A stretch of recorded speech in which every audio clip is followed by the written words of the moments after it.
আজকে দেখাবো চীনের নাইট মার্কেট। এইখানে দেখুন সবাই বন্ধু বান্ধব মিলে চাইনিজরা একসাথে গ্রুপ করে খাওয়া দাওয়া করতেছে রাতের বেলা। এখন কিন্তু রাতের 12টা বাজে এবং এখানে মদ সহ সব কিছুই কিন্তু খাচ্ছে।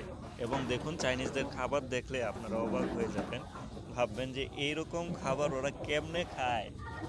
সো এইটা এক একটা কালচার, এক একটা দেশ, এক একটা জাতির এক এক রকম খাবার। এই যে দেখুন সবাই কিন্তু ওয়াইন, মদ বা বিয়ার এই জিনিসগুলো কিন্তু তারা খাচ্ছে। সো আমাকে সবাই কিন্তু খুব ভালোভাবে ট্রিট করছে। এখন আপনাদেরকে ঘুরে ঘুরে সব দেখাবো। চীনে শুধু ওরা খাবার খাচ্ছে যে ব্যাপারটা, এই যে দেখুন সবাই দেখেন হাত উড়ায় দিছে, আমাকে বলতেছে যে আসো একসাথে খাবার খাই। আমি বললাম যে না, এই যে সিগারেট দিতেছে যে খাবার মানে সিগারেট যাতে খাই। চায়নাতে একটা জিনিস দেখবেন, আপনারা আসলে ওরা যদি আপনার সাথে কথা বলে বা এ করে প্রথমেই আপনাকে সিগারেট দিবে। এটা হচ্ছে তাদের ভালোবাসার প্রকাশ পায় এই সিগারেটের মাধ্যমে। আর এই যে দেখুন সবাই কিন্তু ফ্রেন্ডস অ্যান্ড ফ্যামিলি ওরা খাবার খাচ্ছে। চাইনিজ কালচারটা আমাদের থেকে কিন্তু ডিফারেন্ট। আজকের ভিডিওটাতে আপনাদের অনেক কিছু শিখার আছে, জানার আছে। এই যে দেখুন সাইডে কিন্তু তাদের ওয়াইন আছে, এই যে মদের বোতলটা দেখতে পাচ্ছেন, এই যে মদের বোতল আমার সাথে হ্যান্ডশেক করতেছে। এই যে তারা বন্ধুরা মিলে সারা রাত মদ খাবে, জাল জাতীয় জিনিস খাবে। এই ঝাল কেন জানি খায়, আমাকেও বলতেছে তুমিও খাও, আমাদের সাথে জয়েন করো জয়েন করো। আমি কইছি না ভাই, আমাদের ধর্মে এই জিনিসটা অ্যালাউ করে না। যদিও আমি এটা বলি না। এই যে দেখুন আরেকটা সুন্দরী নারী, সে কিন্তু কত দারুণ একটা দোকান নিয়ে বসছে এবং আরেকটা সুন্দরী নারী তার কাস্টমার। আর এই যে দেখুন কত রকমের খাবার কিন্তু তার সামনে সে এগুলা বানাচ্ছে। দারুণ। আমি সুন্দরী নারীটার সাথে একটু কথা বলবো, সে খাবারটা বানিয়ে নিক। এবং তার দোকানটা দেখুন, দূর থেকে দেখলে কিন্তু খুব সুন্দর লাগতেছে, একটা স্লিম স্লাম দোকান। আমাদের দেশে কিন্তু এরকম মেয়েরা, ইয়াং মেয়েরা যদি ব্যবসা করে রাস্তাঘাটে, আমরা 18 কোটি মুসলিম দেশের জনগণ, রাতে আমাদের দেশের নারীরা সেফ না। কিন্তু এই যে ওনার সাথে কথা বলতেছি যে তোমাদের দেশে কি সেফ নাকি না, বলছে হ্যাঁ সেফ। তাহলে তো অমুসলিমরাই ভালো। অমুসলিম দেশে যদি ধর্ষণ না হয়, অমুসলিম দেশে যদি মহিলাদের সাথে খারাপ কিছু না হয়, যদি দিনের দুপুরে মানুষকে না মেরে ফেলে, শুধু মেয়েদের সাথেই না, আমাদের দেশে পুরুষদেরও কিন্তু তারা সেফ না বাংলাদেশে। তাইলে আমাদের এত মুসলমান হয়ে লাভ কি? তাইলে মুসলমান দেশগুলো তার মানে হচ্ছে খারাপ। আমার কথাটা আপনারও খারাপ লাগতে পারে, আমিও কিন্তু একজন মুসলমান, আলহামদুলিল্লাহ, আল্লাহর কাছে ধন্যবাদ। কিন্তু আমাদের চরিত্র খারাপ, মুসলমানদের চরিত্র খারাপ, কিন্তু অমুসলিমদের চরিত্র ভালো। এই যে দেখেন ওদের এখানে কিন্তু মারামারি নাই, আমাকে বলতেছে আসো একসাথে খাও। এই যে তারা মদও খাচ্ছে, ইয়া করতেছে। কিন্তু আমাদের দেশে পাথর দিয়ে মানুষকে হত্যা করে ফেলে, মেরে ফেলে।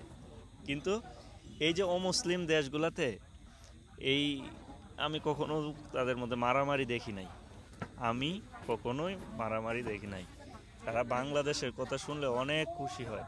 কিন্তু তারা যদি আইসা আমাদের দেশটার ভিতরে দেখতো যে আমরা কত কামড়াকামড়ি করি মানুষের সাথে মানুষ, আমার এই কথাটি কিন্তু আপনাদের ভালো লাগবে না। উচিত কথাগুলো কইতেছি তো, এর জন্য কেউ লাইক কমেন্টও করে না। এই যে দেখুন রাতের 12টা বাজে, তারা একসাথে খেলাধুলা করতেছে। এর মানে আর এই না যে তারা জুয়া খেলতেছে, সবার সাথে আমি কথা বলতেছি। এই যে এইভাবে কথা বলেই রাতের বেলা আমি আপনাদের সামনে সত্যিকারের কালচারটাকে তুলে ধরি।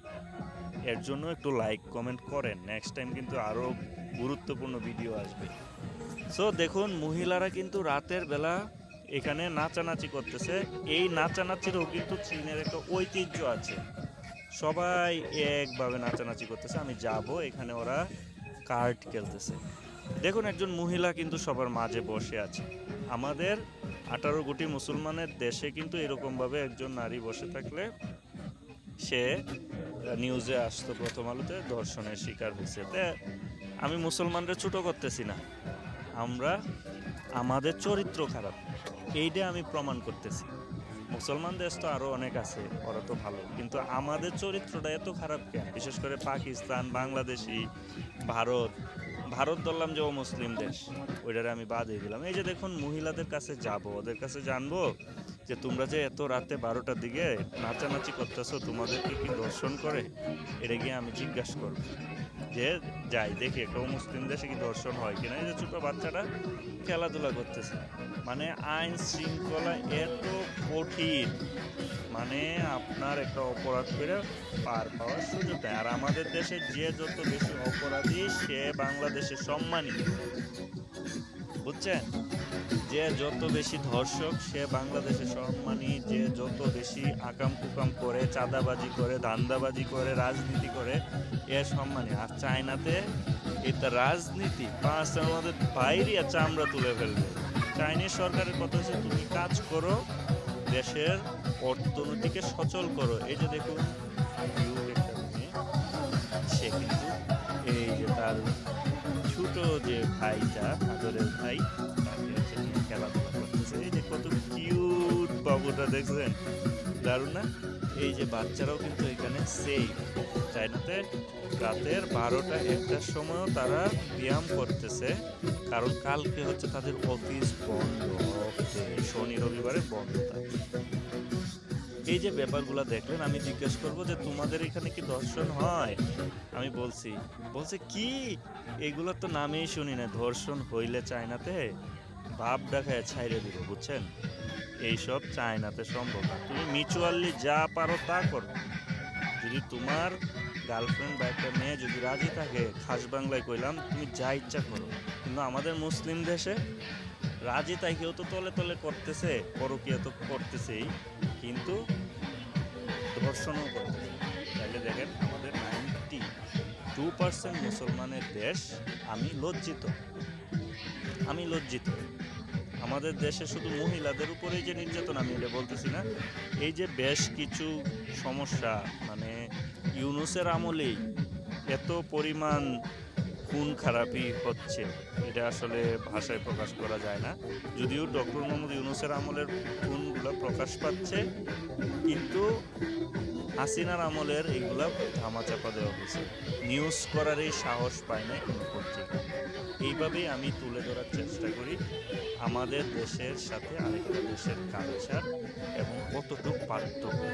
আপনি বলতে পারেন হ্যাঁ আপনি তো জানেনই আমার দেশ খারাপ, তারপরেও আপনি বলতেছেন না, পার্থক্য করতে হবে, তুলনা করতে হবে। আমরা খারাপ বা আমরা পিছিয়ে আছি তার মানে এই না যে আমরা আগাবো না, আমাদেরও আগাইতে হবে। দুর্নীতিবাজদেরকে মানে শায়েস্তা করতে হবে। এর জন্য এই যে দেখুন মহিলারা কত সেফ, আর আমাদের দেশের মা বোনরা রাস্তাতে গেলে একটা ভয় কাজ করে, তারা বুরকা পরে যায়, তারা ঘোরাফেরা করে, তারপরেও কিন্তু আমাদের দেশের মেয়েরা সেফ না। রাত 12টা-1টার সময় যদি যায় আর দুইটা পুরুষ দেখে, তাহলে কুদৃষ্টিতে তাকাবে এবং খারাপ কিছু করারই চেষ্টা করবে। ভালো থাকবে।